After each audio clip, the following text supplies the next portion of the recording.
after Katrina and Rita, it seemed to be a lack of communication between the first responders and the people who were there for emergency purposes. Their frequencies didn't match. They couldn't communicate and get where they needed to be. And that delayed services to a lot of people, and I was hoping that this has been resolved. Louisiana is now a best practice center of excellence for radio interoperability with the 700 megahertz radio system that the mayor referred to. In southern Louisiana, we're right now 95%.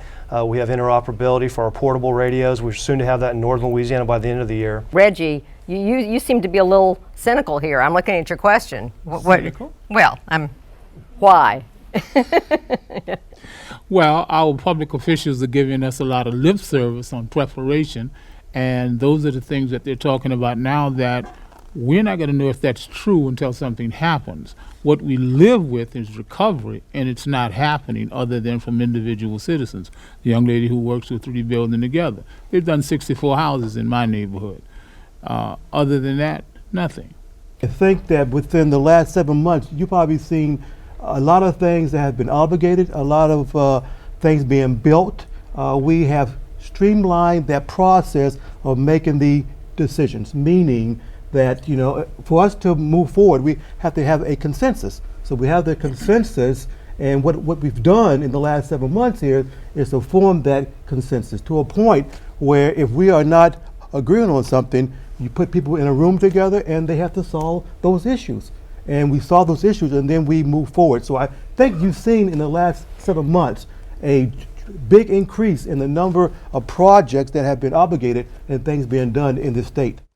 I work for a debris contractor, and we're cleaning up St. Bernard Parish still from '05, and there's still funds that haven't been paid to that community or reimbursed to that community to be paid to the contractor. So we read in the paper about tens of millions of dollars, as you alluded to, and they haven't made it to the state level. And I'd like to know maybe from Mr. Cooper and you also, what's being done about that specifically? Well, one of the programs that we did was the first for the country is what we call Express Pay, that once public assistance obligated, that we would give 90% of the payment to the local parish so that we get the money right away to get the funds flowing and then work on the back end and making sure all the paperwork was there before we give the remaining 10%. That's just one example, but again, I think the key thing is that you've got a team with FEMA, you've got a team with LRA and Gustav and the state that we're looking at all those processes to see how we can expedite it. Yeah, I think as a follow-on to what Mark said is that with debris, we have to make sure that debris is eligible, you know, and we have to make sure that we can come to agreement that this is in fact debris that should be paid for with federal funds. Well, Mayor, we had a lot of debris after Gustav and Baton Rouge. Sure. Did you get money? Yeah. We did. And you hired a lot of contractors. You know, understand, you got to make sure you follow the federal guidelines. And so in some cases now, we are moving now to getting contracts in advance and let those contracts make the federal and state guidelines in order to get our money reimbursed. So we had a system, we put that system in place. We're finding out by having these contracts out there now, those parishes are getting better prices. You know, when you do those projects, we'll be going before our council in about a week or 2 weeks and trying to get all of those contracts approved. My question has to do with road infrastructure in the state and Mississippi. We seem to have three basic escape routes, the 10, the 90 slant 49, and a 55. How soon, how quickly, how much is being done to improve that road system so that the people that need to evacuate can evacuate in a timely manner? Several changes are going to occur if we do have a hurricane this year. Is that number one is that we will actually have officials from the equivalent of DOTD, Department of Transportation Development, from Mississippi in our EOC to address issues as they come up during what we call the contraflow process. So again, it's a coordinated effort. We've been working, our state police have been working closely with their counterparts in the state of Mississippi. And I know Mike Womack is there, he can address that as well. But we have been working on that, and we should see some improvements. We will see some improvements this year if we do have to initiate contraflow. But keep in mind, too, last year what was so unique is it wasn't just one region one parish, one region. We evacuated all of coastal Louisiana, so that was part of the reason for those delays. That being said, though, we are looking, if we have to do a full coastal evacuation, we have made some improvements so that you will see a more expeditious evacuation than last year. Well, thank you, Mark. Let's go to Mississippi now. Maybe they'd like to comment on that as well and get their perspective on some of these questions. I think Mike has some more comments about how Mississippi is handling the issues on this side. Yes, we're the only state, as far as I know, that actually contraflows interstate systems in support of another state's evacuation. And at the request of the state of Louisiana, we're going to extend the I-59 contraflow route to try to remove some of the congestion along that route if we have to execute that again. But I would remind everyone that the evacuations from Louisiana last year were just tremendously successful. I mean, there were a lot of people that were stuck in traffic for a very long time, but the people that wanted to get out of the city of New Orleans and southeast Louisiana were able to do so. I'd just like to say for our own state, our road network is in better shape for evacuation than it was before. There's a new bypass that you can bypass out of Biloxi and that part of Harrison County, part of Jackson County, and bypass all of Gulfport, get up on US 49 and come to north to the Jackson area, Hattiesburg, that sort of thing.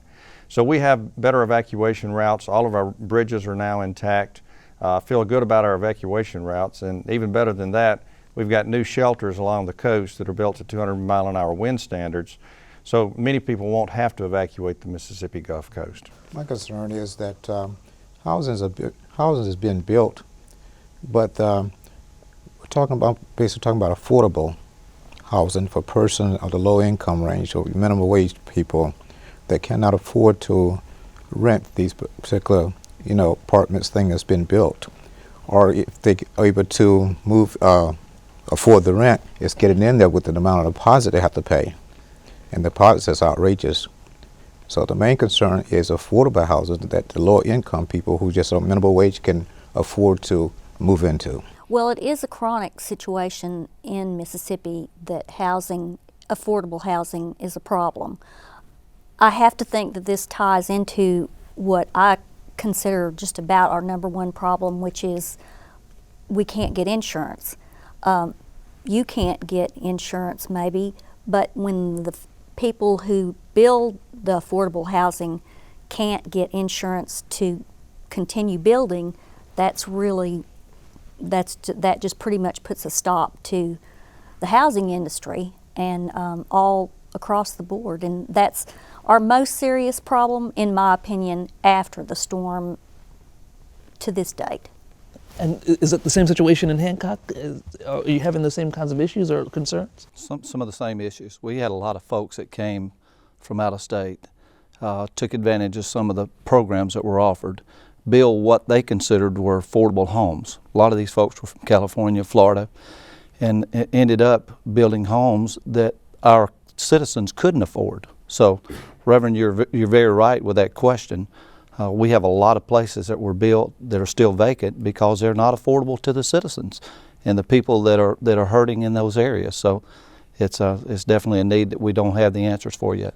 And the segment of the population you're talking about are minimum wage earners and also people on fixed income making $600 or $800 a month, Social Security for their retirement income.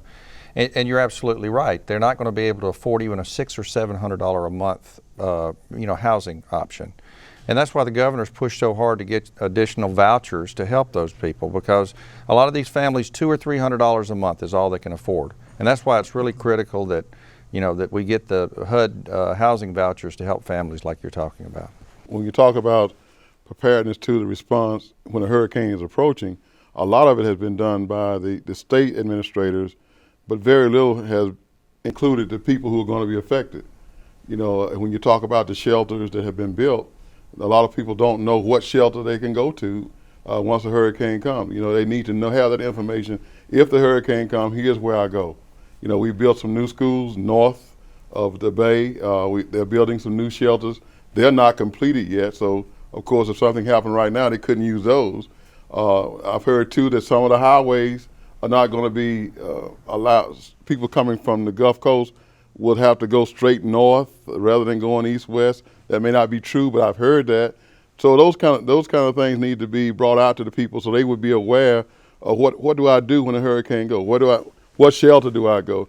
And if you don't include the people who are going to be affected in the planning process, then they don't know that. And I think that's still a big question mark out there for a lot of people. And how do we solve that question? Well, you've got great emergency managers in the coastal counties, and I'm going to take the message back to them that we need to do an outreach, and the people in the communities do need to know which shelters are going to be open. We've increased the capacity by 6,000 shelter spaces by these 2 large shelters that we've opened in the past year.